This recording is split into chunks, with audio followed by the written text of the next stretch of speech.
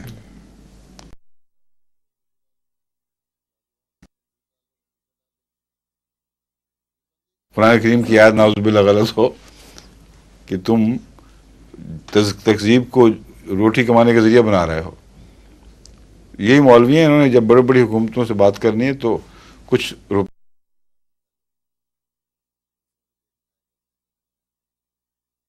اختیار ڈھونڈیں گے، کچھ چاہیں گے کہ کچھ ملے. ہر ایک کی پیش ہونے کی اور پروگرام پہ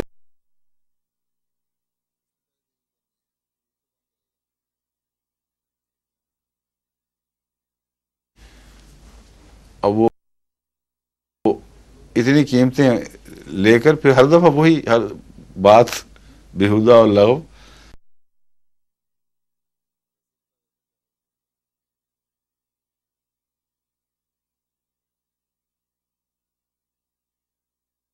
جن کے خرچ کے اوپر یہ پروگرام چلنے ہیں. قرآن و حدیث کے مسائل کتنی دفعہ بیان کریں گے؟ یہ وہی ٹکسالی کی ہر دفعہ وضو اس طرح کرو، ہر روز یہی بتایا کریں گے کہ وضو اس طرح کیا کرو. یہ سب فرضی قصے ہیں، ان کے اختیار میں نہیں ہے. میں تو بار بار ان کو کہہ رہا ہوں آ جاؤ سامنے، نکلو تو صحیح. ان میں طاقت جان نہیں ہے. مطلب ہے اگر جوش آتا بھی ہو تو موڈس آپرینڈی کوئی نہیں ہے ان کا، کوئی طرز عمل ان کی ہو سکتی ہی نہیں، کیونکہ 72 فرقوں میں بٹے ہوئے ہیں. ہم تو کسی فرقے میں نہیں بٹے ہوئے. ہمارا ہر عالم آئے گا تو ایک ہی بات کہے گا، اذا سید منا خلا قام سید قول لما قال الکرام فعول. ہمارا ایک سردار جب گزرتا ہے تو دوسرا وہی باتیں، وہی کردار لے کر آتا ہے، وہی باتیں کہتا رہتا ہے. مطلب ہے اس کے مسلک میں کوئی تفریق نہیں، کوئی تبدیلی نہیں. ان کے ہاں تو آئے دن مسالک کے اوپر جوتیوں میں دال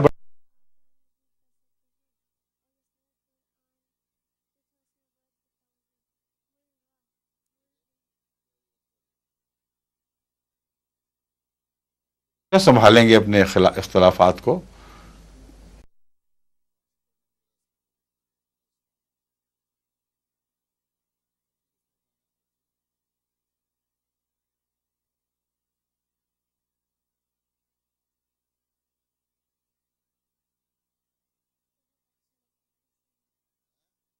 بہت مشکلات ہیں. یہاں جو آپ نے جلسے دیکھے ہوئے ان کے کبھی اجتماع، عجیب و غریب 12 گھنٹے 16 گھنٹے کے پروگرام جو شروع ہوتے ہیں بعض دفعہ 6 گھنٹے لیٹ، بعض دفعہ 8 گھنٹے لیٹ. صبح 10 بجے سے شروع ہونا ہے تو رات 10-11 بجے شروع ہوگا.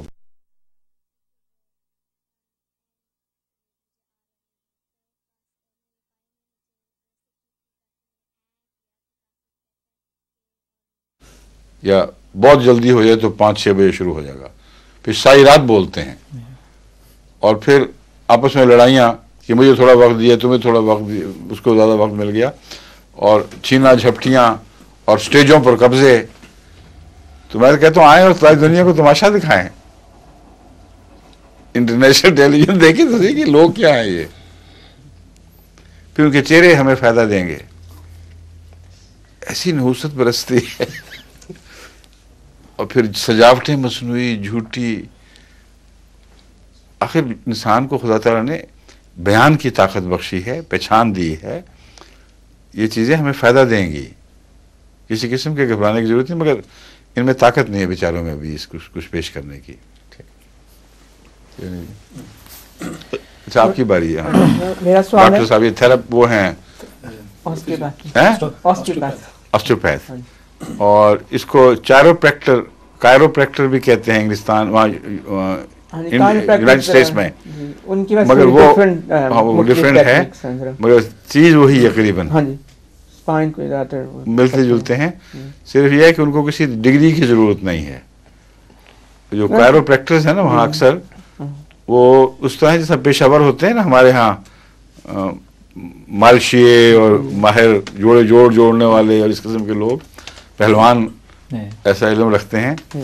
وہاں کے کائروپریکٹرز اکثر اسپینش یا لیٹن نسل کے ہیں, اور بڑے کاروبار چل رہے ہیں ان کے, باقاعدہ ڈاکٹروں کے مقابل پر ان کے بڑے بڑے کلینکس ہیں, اس لیے کہ انہوں نے اس فن کو واقعی کسی ایک کمال تک پہنچایا ہوا ہے.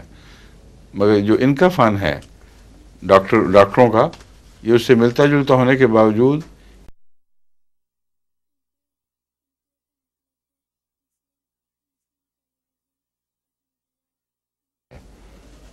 ان کی گہری علمی بنیاد ہے. یہ باقاعدہ جب تک وہ کالجوں میں پڑھ کر تمام پٹھوں کے رگ و ریشہ کو نہ پہچان لیں, ان کو اجازت نہیں ہوتی. اس ملک میں تو زیادہ ویسے بھی زیادہ آسٹیوپیتھس ہیں, کائروپریکٹرز کم ہیں اس ملک میں.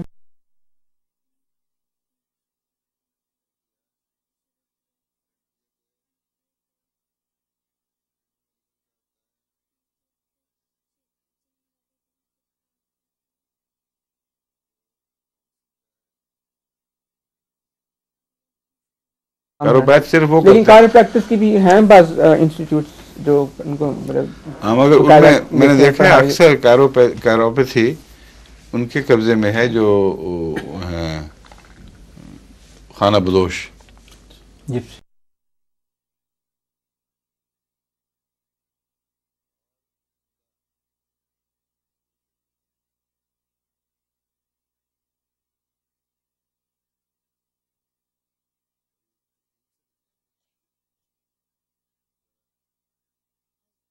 ہاں, جو کیری کرتے ہیں نا اپنا سب کچھ اپنے, یہاں خانہ بدوش اس ٹائپ کے نہیں جو ہمارے ہاں ہیں. یہاں وہ ہیں جو ان کے پاس بڑی اچھی ویگن,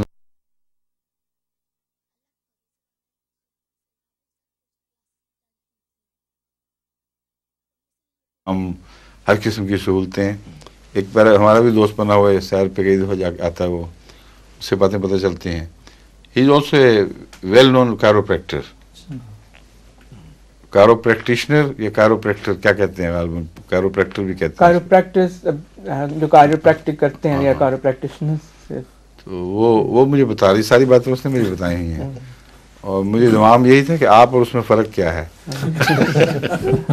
ہاں, زیادہ جو کائروپریکٹر کی ٹیکنیکس زیادہ فورس استعمال کرتے ہیں, ٹھیک ہے, تو آسٹیوپیتھس کی زیادہ جینٹل ہیں. یہ صحیح ہے, اور جینٹل ہے, انجریز کا بھی کم ہے, اس لیے کہ وہ ان کو جواب دہ ہیں قانون کے سامنے. یہ جو مرضی کر دیں نکل جاتے ہیں ہاتھ سے. تو میرا سوال یہ ہے کہ مختلف سوال و جواب کی محفلوں میں رفع یدین کا ذکر ہوا ہے, جی, اس سے کیا مراد ہے؟ اچھا, اور اس طرح ہماری جماعت کا اس کے متعلق کیا موقف ہے؟ موقف تو میں بیان کر چکا ہوں مختلف سوال و جواب میں. یہ ہے کہ چونکہ حضرت صلی اللہ علیہ وسلم سے ثابت ضرور ہے کہ آپ نے کسی خاص موقع یا خاص محبت کی موج میں اٹھتے ہوئے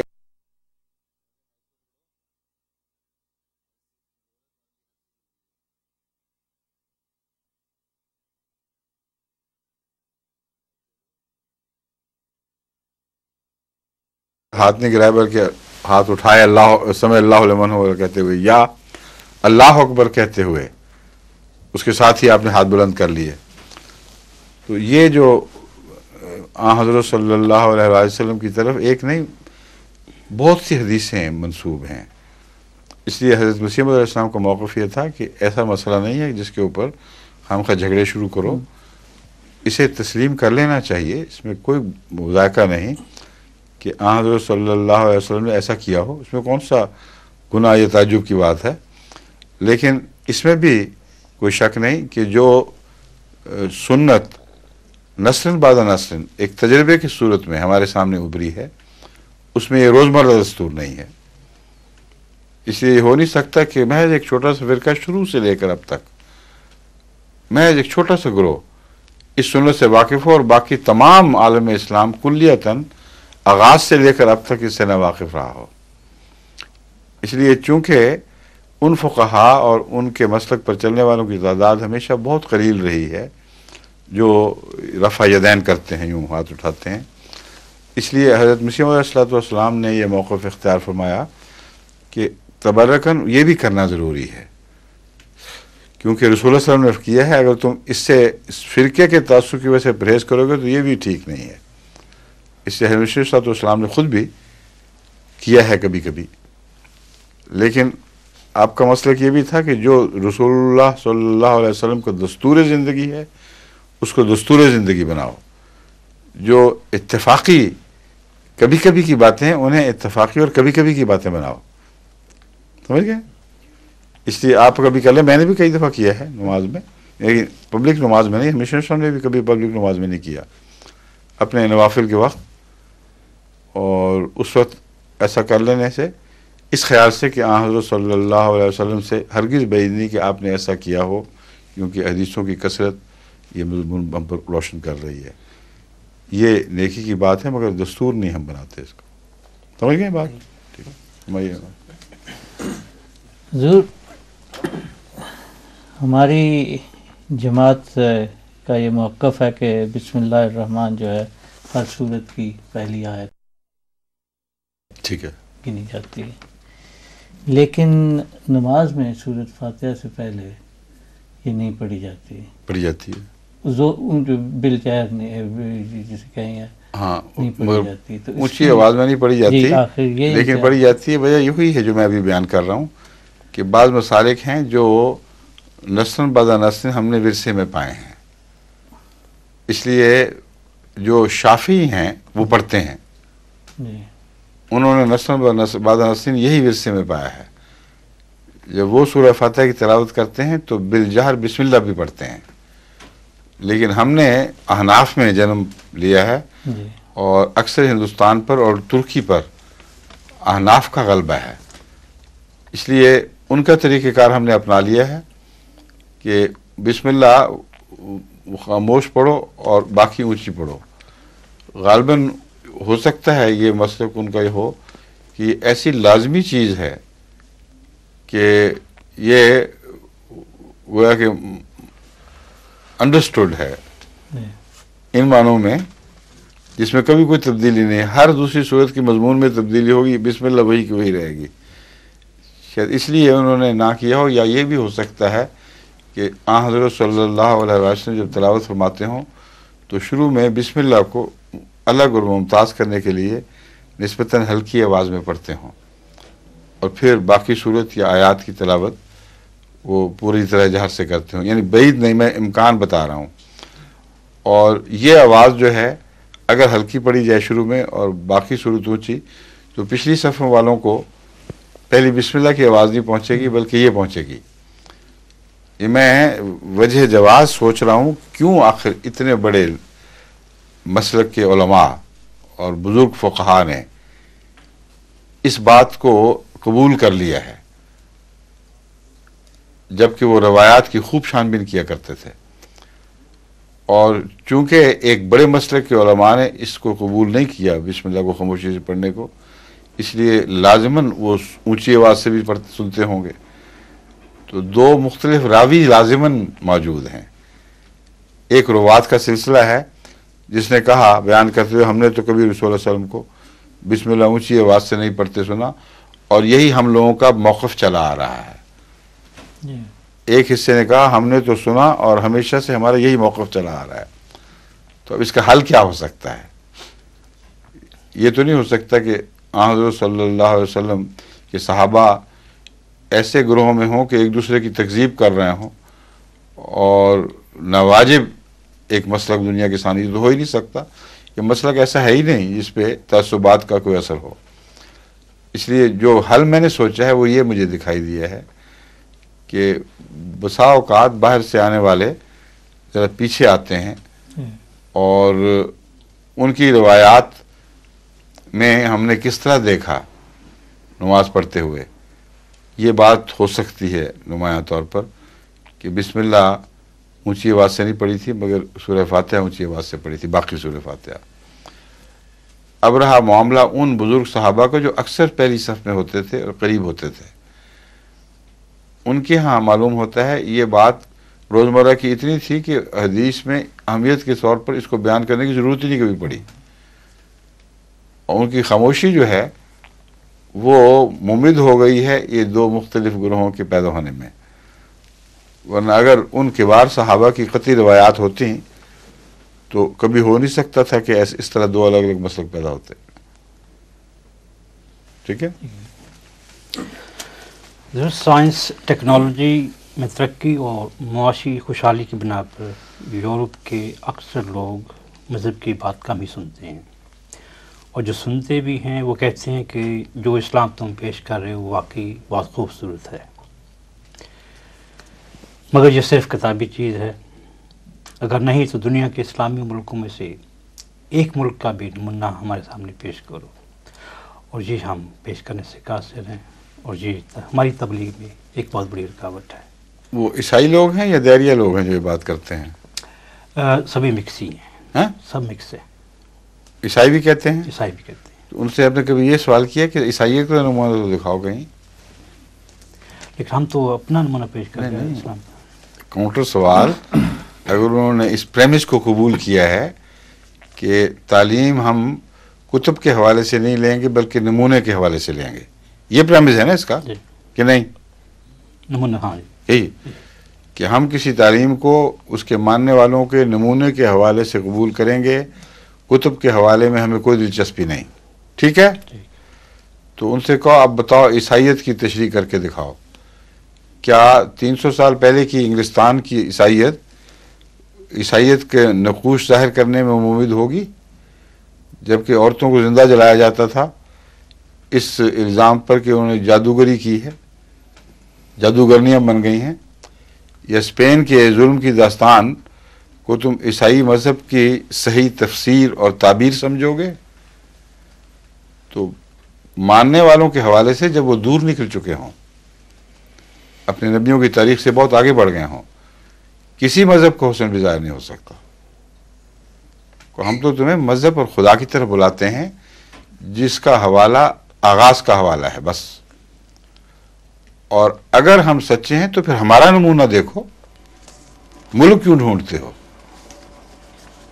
جو کہنے والے ہیں ان کا فرض ہے ہمارے جلسے پر آؤ، دیکھو تو صحیح کہ کس قسم کا کراؤڈ ہے، کیا ان کے اخلاق ہیں، کیسی خدمت کے جذبے ہیں. ادھر آؤ، جب MTA کے نمونے دیکھو. کبھی دنیا میں ایسی چیز کبھی ہوئی ہے کہ ہزارہ نوجوان اور مخلصین ایک کوڑی پیسہ لیے بغیر اپنی طرف سے خرچ کرتے ہوئے، اپنا قیمتی وقت خرچ کرتے ہوئے دن رات خدمت پر مامور ہوں، اور محبت کا یہ عالم کہ کالا سفید کے ساتھ مل گیا اور زرد کالے کے ساتھ ایک ہو گیا. یہ اسلام ہے. اگر تم نے دیکھنا تو ہمارے اندر دیکھو. اگر تم بنی نوع انسان کی ہمدردی میں ہماری تعلیم سے متاثر ہو کہتے ہو کہیں نہیں، تو ان ملکوں میں کیوں ڈھونڈتے ہو جو ہمیں مانتے ہی نہیں؟ اس جگہ مطالعہ کرو جہاں ہم ہیں. روا جا کے دیکھو کس طرح ہر گندم کی فصل پر غریبوں کے لیے الگ انتظام ہوتے ہیں تاکہ جب غربت اور مہنگائی کا وقت آئے یا قحط کا وقت آئے اور مہنگائی کا وقت آئے تو کوئی غریب بھی بغیر تحفظ کے نہ ہو. اس کو پتہ ہو کہ میرے گھر اتنے دانے پڑے ہیں کہ اگلی فصل سے پہلے میں بھوکا نہیں مر سکتا. یہ نمونہ جنہوں نے آپ کو ان نمونوں کی طرف بلایا وہ پیش بھی تو کر رہے ہیں. تعلیم کا معیار دیکھو، وہاں ہمارے ہسپتال دیکھو، بین انسان کی خدمت پر کس طرح کمر بستہ ہیں. سارے افریقہ میں جو قربانیاں ہو رہی ہیں، بوسنیا میں جو ہم نے کردار ادا کیا، تو صرف تاریخی حوالے کی بحث نہیں ہے، ایک زندہ نمونہ تمہارے اندر جاری ہے. جو بلا رہے ہیں وہ دکھا بھی رہے ہیں، تو تم یہ کیوں کہتے ہو کہ ان میں دکھاؤ جو تمہارے مخالف ہے؟ اس میں تو کوئی لاجک نہیں ہے. سمجھ گئے؟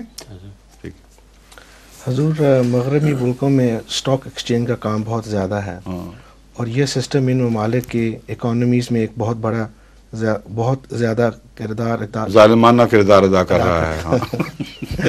کیا تعناس کیا ہوا ہے اس نے. جی جی نہایت ہی ایک شیطانی چیز ہے، جس نے جو اقتصادی نظام کو سہارا دینے کی بجائے لوگوں سے آمد و ناس سے پیسہ لوٹنے کا ایک ذریعہ ہے، ایک فراڈ ہے.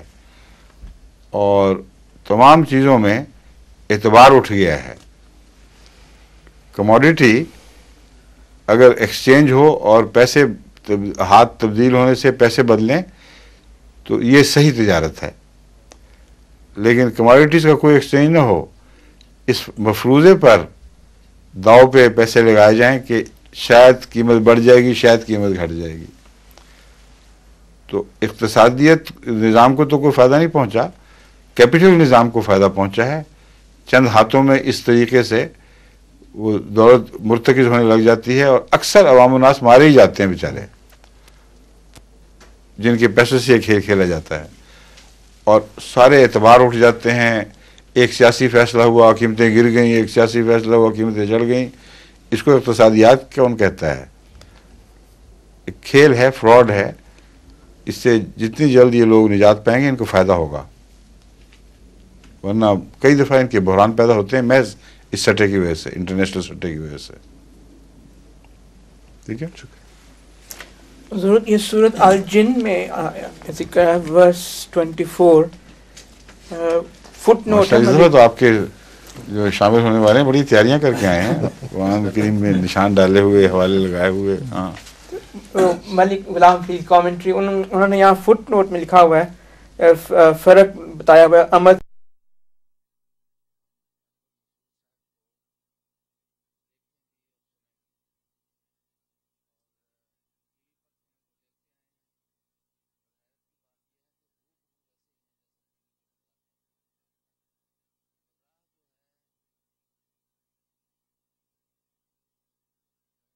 آمد اور عبد.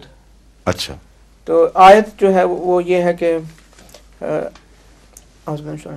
الا بلاغ من اللہ ورسالاتہ ومن یعص اللہ ورسولہ فإن لہ نار جہنم خالدین فیہا ابدا. تو میرا سوال یہ ہے کہ یہاں انہوں نے فرق امد ربط کا کیوں بتایا؟ کیونکہ ویسے جہنم کا تو قرآن شریف میں تو صرف ابد کا ہی آتا ہے ذکر، جہنم اور جنت دونوں کا ابد میں ذکر آتا ہے، یعنی ابدا آتا ہے. میں سمجھ نہیں رہا کیا فرق کیا ابدا کا ابدا کس کیا فرق کہتے ہیں؟ ایک خالدین فیہا ابدا کا لفظ آیا ہے، دوسری جگہ امدا کا لفظ آیا ہے. ہیں امدا بھی آتا ہے، مطلب اس سلسلے میں نہیں، ویسے قرآن مجید میں لفظ استعمال ہوتا ہے امد. اچھا، تو ان دونوں کے ترجمے میں انہوں نے تشریح وہ نوٹ پڑھے نا، پھر میں جب تک نوٹ نہ پڑھے اب نوٹ یہ ہے کہ difference is where the former word means time limited in duration, the latter means time everlasting. یعنی which one means everlasting؟ abada is everlasting. نہیں، یہ بالکل غلط ہے. یہ بھی ابدا بہت جگہ استعمال ہوا ہے قرآن کریم میں جہاں ایورلاسٹنگ کے معنی نہیں ہیں. جہنم کے تعلق میں بھی آیا ہوا ہے ابد، یہ وہ تین جگہ ذکر ہے. ہاں، اور وہاں ایورلاسٹنگ معنی نہیں ہیں. جی، یہ کس طرح لے لیا ملک صاحب نے؟ تو وہ مجھے ذرا مجھے کنفیوژن ہو رہا تھا کہ کیا انہوں نے کیوں. نہیں، تو مجھے بھی کنفیوژن کر دیا آپ نے. کنفیوژن معنوں میں یہ بات سمجھنے میں کنفیوژن کہ ملک صاحب نے کیوں ایسی بات کی. بڑے چوٹی کے علماء میں سے ہیں، بڑے محتاط ہیں، بڑی انہوں نے محنت کی ہے اس کامنٹری پہ. تو کوئی بات سمجھاتے وقت کوئی چوک گئی ہے، کوئی بات جو کہنا چاہتے تھے وہ نہیں کہہ سکے، کچھ اور کہہ گئے ہیں، یا آپ کو اور مجھے سمجھنے میں غلطی لگی ہے، ورنہ یہ بات تو ہو ہی نہیں سکتی کہ ملک صاحب یہ فرق بیان کریں کہ ابدا کا معنی ہمیشہ ایور لاسٹنگ ہوتا ہے. ابدا کا معنی ایور لاسٹنگ بھی ہے اور لمبی مدت کے لیے بھی لفظ ابد استعمال ہوتا ہے، اور ایسی مدت کے لیے بھی میرے نزدیک جو ایور لاسٹنگ محسوس ہو. اب یہ جو محاورہ ہے تو ہر زبان کا ہے، اس کا مطلب یہ نہیں کہ ابد ایور لاسٹنگ کے معنوں میں نہیں استعمال ہوتا، مگر جب زبان میں محاورہ ہو تو انسان کہتا ہے میں تو ہمیشہ سے آپ کا عاشق ہوں، میں تو ہمیشہ سے غلام ہوں. اور کیا اس کا ترجمہ ایٹرنیٹی کریں گے؟ میں ہمیشہ سے اسی بیماری میں مبتلا ہوں، حالانکہ اسی کے زمانے کے بچپن میں وہ نہیں ہوتا، یا ہمیشہ میں ایسی بات کرتا ہوں، ایسا کرتا رہوں گا. تو ہمیشہ ابد کا لفظی ترجمہ ہے جس کا مطلب ہے ایٹرنلی، فار ایور. تو اس سے ہرگز انکار نہیں کہ ابد کا جو لٹرل معنی ہے اس میں ہمیشگی پائی جاتی ہے، مگر اس سے ہرگز انکار نہیں کہ اہل زبان جب ہمیشہ کا معنی استعمال کرتے ہیں تو موقع اور محل کے مطابق اس کا ترجمہ کیا جاتا ہے، اور ہر استعمال میں ہمیشگی کا معنی نہیں ہوا کرتا. سمجھ گئے؟ یہ بات پکی ہے. باقی اگر کچھ غلط فہمی ہوئی ہے تو چیک کروائیں بعد میں کہ کیا لکھا گیا ہے، علماء کو سے پوچھیں کیا ہوا ہے. یہ تو سوال میرا، اب تیسرا سوال بھی ہے لیکن پہلے آپ کی باری کے بعد اب کا ادھر سے ہو گیا. چلو اچھا. حضور حدیث میں ذکر ہے کہ ہر صدی کے سر پہ مجدد آتے رہیں گے. ٹھیک ہے. حضرت مسیح موعود علیہ السلام احیاء اسلام، تجدید اسلام کے لیے آئے. اب خلفائے مسیح موعود اسی کام کو جاری رکھیں گے. سوال یہ ہے کہ کیا ان کے وقت میں بھی کوئی مجددین آ سکتے ہیں؟ رسول اللہ صلی اللہ علیہ وسلم سے پوچھنا چاہیے نا، جن کی پیشگوئی ہے، اور آپ جواب دے چکے ہیں اس کا. آپ نے فرمایا جب مجدد کی حدیث آئی ہے تو اس وقت پہلے نظام خلافت کے انحطاط کا ذکر ملتا ہے. امت میں جب مرکزیت نہ رہے گی، جب ایسے حالات پیدا ہوں گے تو اس میں متبادل کے طور پر مجدد نے آنا ہے. خلافت کی موجودگی میں کسی ایک حدیث میں بھی مجدد کے ظہور کا کوئی ذکر میں نہیں پڑا کبھی. سمجھیں؟ اس کو زندہ رکھنے کے لیے اللہ تعالیٰ سے تعلق محبت رکھنے والے بزرگ، جن سے خدا بھی تعلق اور محبت رکھتا ہے اور ان کی رہنمائی فرماتا ہے، یہ مجدد کا تصور ہے. اور اپنے زمانے کے رائج ایوب کو وہ قلع کما کرتے ہیں، ان کے خلاف ایک جہاد شروع کرتے ہیں، اور بعض غلطیاں جو راہ پا جاتی ہیں ان کی اصلاح کرتے ہیں. اس طرح یہ اندھیری راتوں میں جلنے والی شمعیں ہیں، یہ بہت بڑی روشنیاں بھی ہیں، تو عالمی حیثیت کی نہیں، ارد گرد ماحول میں وہ اپنا کام دکھاتی ہیں اور اندھیروں کا ازالہ کرتی ہیں. لیکن خلافت عالمی ہے. اول تو یہ فرق بڑا نمایاں ہے. حضرت ابو بکر سارے عالم کے خلیفہ تھے، حضرت عمر رضی اللہ تعالیٰ عنہم رضوان اللہ علیہم یہ بھی کل عالم کے خلیفہ تھے یا نہیں؟ یا اس وقت چین میں کوئی اور خلیفہ بنا ہوا تھا؟ ایک تھا صرف، جو کل عالم اسلام کے کے نظام کا مرکز اور محمد رسول اللہ علیہ وسلم کا نمائندہ تھا. کوئی ایک مجدد دکھائیں مسیح سے پہلے جس نے یہ کردار ادا کیا ہو. ایک مجدد ہندوستان میں ہے، ایک ماوراء النہر میں رونما ہو جاتا ہے، ایک افریقہ میں ہوتا ہے، ایک سنیوں میں مجدد بنا ہوا ہے، ایک شیعوں میں امام کے طور پر مجدد ہے اس وقت کا. تو کوئی عالمی مجدد دکھائیں تو صحیح جو اس سے پہلے ظاہر ہوا ہو. عالمیت حضرت محمد رسول اللہ علیہ وسلم کے بعد حضرت مسیح موعود علیہ السلام کو نصیب ہوئی ہے، کیونکہ آپ کل عالم میں اسلام کی نمائندگی کرنے کے لیے آئے، اور امام مہدی کے طور پر ہندوستان کے امام نہیں تھے، افریقہ یا پاکستان تو تھا ہی نہیں، چین جاپان کے نہیں تھے، کل عالم کے امام بنائے گئے تھے. جبکہ اس سے پہلے کبھی کسی مجدد کو کل عالم کا امام نہیں بنایا گیا، اور اس حیثیت سے آپ کا خلیفہ بھی جب تک یہ خلافت دنیا میں جاری ہے اسی مرکزیت کا نمائندہ ہے، کل عالم کا ہے، اور آپ گواہ ہیں، 100 سال سے اوپر گزر چکے ہیں۔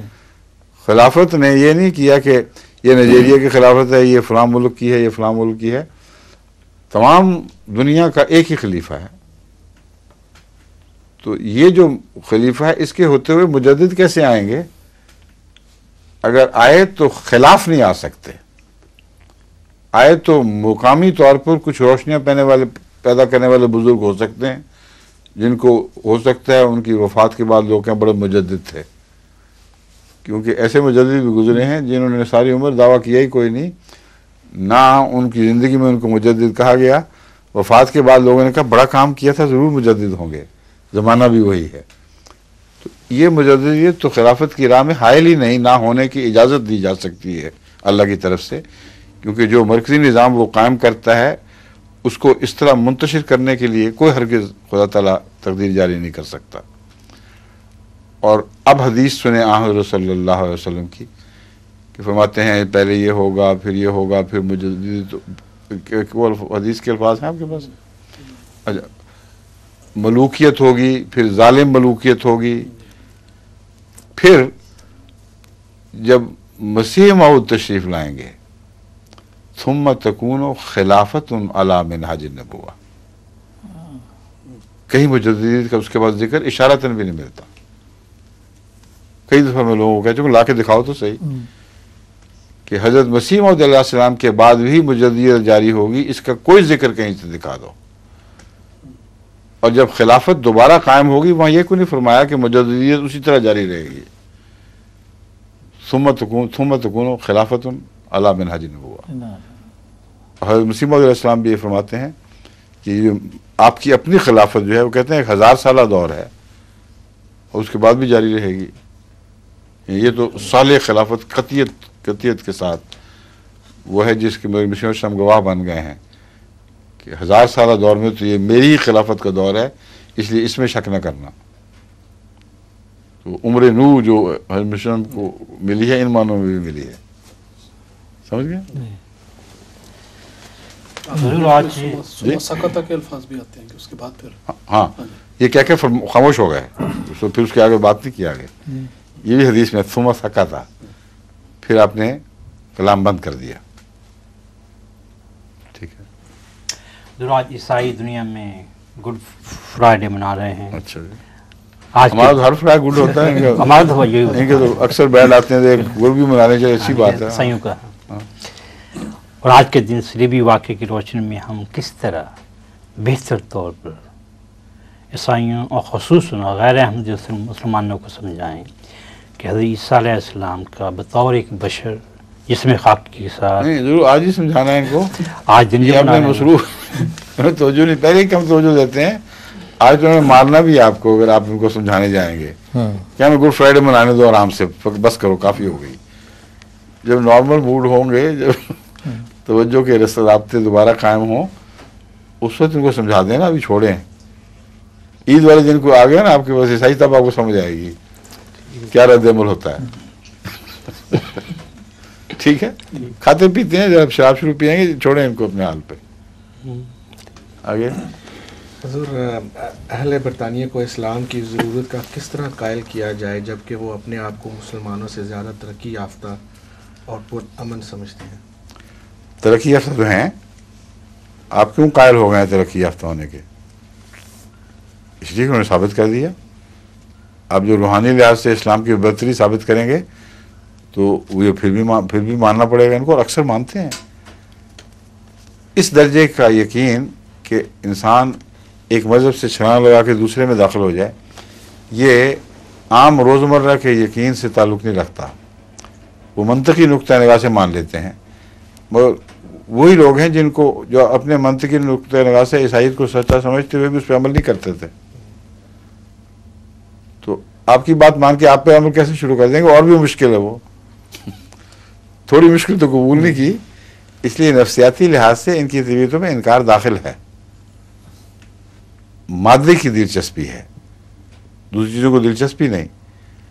اس لیے بہت محنت کا کام ہے اور بہت ہی ساتھ دعاؤں کی ضرورت ہے، حکمت کی ضرورت ہے کہ تعلقات رکھیں شریف النفس لوگ جو روشن دماغ بھی ہوں اور ان کے مزاج میں صداقت کو قبول کرنے کی صلاحیت پائی جائے، ان کو ڈھونڈیں، ان سے پھر لمبے تعلقات بڑھائیں اور ان کو اس معاشرے کے متبادل اپنے ماحول کا معاشرہ دیں کہ ان کو اس کو چھوڑنے کی تکلیف نہ ہو پھر، ورنہ تو بچہ دودھ چھوڑتا ہے تو مصیبت میں پڑ جاتا ہے۔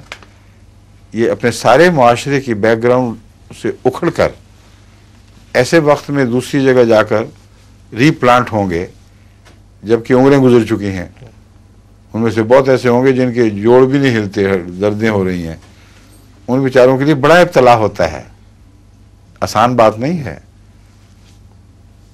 مرتد لوگ ہوتے ہیں مگر وہ لوگ ہوتے ہیں مرتد جو اپنے معاشرے سے متنفر ہوں یا بددل ہوں یا ان کو انفیریٹی کمپلیکسز ہوں، وہ چھوڑنا چاہیں۔ مگر یہاں ارتداد کی بات نہیں ہے، یہاں ایک اعلیٰ قدر کی کشش کی بات ہے۔ ارتداد کبھی کشش کی وجہ سے نہیں ہوتا، اس میں جہاں بھی حق سے لوگ روگردان ہوتے ہیں وہاں اعلیٰ قدروں کی وجہ سے نہیں ہوتے، وہاں ان کے اپنے مقاصد حل نہیں ہو رہا ہے، اپنے چھوٹے چھوٹے کمینے معاملات ہیں جن میں وہ زخمی ہو جاتے ہیں، اس لیے کہ انتقاماً ہوتے ہیں، لیکن کبھی بھی اعلیٰ اقدار ان کو نہ نصیب ہوئی، نہ اس کی خاطر وہ گئے کہیں۔ لیکن سچے دین میں آنے والے بلا استثناء اعلیٰ اقدار دیکھتے ہیں، ان کی کشش میں مبتلا ہو جاتے ہیں، پھر وہ جذبہ بڑھتا ہے تو اتنا بڑھ جاتا ہے کہ پھر ان کو چین نہیں آتا باہر، وہ کہتے ہیں ہمیں منظور کر لو۔ یہ نفسیاتی کیفیت ہے جس میں آپ نے تبلیغ کرنی ہے اور ان مسائل کو حل کرنا ہے۔ اس کا ایک لازمی نتیجہ یہ نکلا کہ ان لوگوں کو آپ کو بہت زیادہ پیار دینا ہوگا۔ بہت سے ایسے نوجوان میں نے دیکھے ہیں جو بہت جلدی ہوئے ہیں عیسائیت سے تائب ہو کے مسلمان ہوئے ہیں، اس لیے کہ جس نوجوان سے ان کی دوستی تھی وہ بہت نیک مزاج تھا اور اس نے ان کو گھر کی طرح اس کو سہولت دی، گھر بلایا، خدمت کی، خاطر کی، اور ایک گھر کے دو افراد کی طرح بعض دفعہ وہ کئی دن اکٹھے رہے، اور ایسا طبی تعلق قائم ہو گیا کہ اس نوجوان کو دوسرا معاشرہ چھوڑنے کی کوئی تکلیف نہیں ہوئی، ایک سے منتقل دوسرے کی طرف چلا گیا۔ تو یہ ہمارے لیے بڑوں کے لیے بھی ضروری ہے، اپنایت دیں، سرپرستی دیں، تحفظ دیں، اس کو بے یار و مددگار نہ چھوڑیں، اور پھر انشاءاللہ آپ کی تبلیغ پہلے سے زیادہ مؤثر ہوگی۔ ٹھیک ہے، آپ کی باری آ گئی اور وقت آدھا منٹ رہ گیا۔ چھوٹا سا سوال ہے، پچھلے دنوں میں دمدار ستارہ ظاہر ہوا ہے اور ساتھ ہی پرسوں چاند کو بھی پورا گرہن لگا ہے، اور اس سال میں سورج کو بھی گرہن لگا تھا کچھ مہینے پہلے۔ اچھا، تو کیا ان چیزوں میں کوئی ہمارے لیے نشان ہے یا ہماری جماعت کے لیے کوئی نشان ہے؟ نہ ہمارے لیے نہ ان کے لیے، ہوتے رہتے ہیں۔ اتفاق ہے کہ ہماری ایم پی بھی اس دفعہ مطلب جو نشان تھا وہ تو پیش کر لیں، جس کی قطعیت میں شک ہی کوئی نہیں۔ چاند سورج کے اکٹھے ایک مہینے میں جس کا نام رمضان تھا، ایک ہی افق سے خاص تاریخوں میں گرہن لگنا، اور جس کی پیشگوئی مسیح نے بھی کی تھی، حضرت محمد صلی اللہ علیہ وسلم نے بھی فرمائی، قرآن میں ذکر، اس نشان کو تو پہلے استعمال کر لیں۔ نیا نشان بنائیں گے تو بنے گا کہاں سے؟ کیا کہیں گے نشان سورج گرہن کہتے ہیں مت ماری تمہاری کیا ہو گیا تمہیں؟ گرہن لگ گیا تو لگے ہمیں کہ ہماری بلا سے لگے، لیکن وہ گرہن جس کی پیشگوئیاں اتنی گہری تاریخ میں دبی ہوئی ہوں یا جڑیں اس کی پیوستہ ہوں، اور پھر سورج کا بھی ذکر ساتھ ہو، اور قرآن کریم فرمائے کہ چاند اور سورج اکٹھے ہو جائیں گے اس بات میں، پھر ان کی تاریخوں کی تفصیل رسول اللہ صلی اللہ علیہ وسلم نے بیان فرمائی ہو، اور آن حضور کے 1300 سال کے بعد بین ہی اسی طرح رونما ہو جائے، اور اس سے پہلے کبھی کسی دعوے دار نے اس نشان کو اپنے حق میں پیشی نہ کیا ہو۔ لم تکون منذ خلق السماوات، بطور نشان، بطور واقعہ کے تو ہوا ہے، بطور نشان کبھی نہیں ہوا۔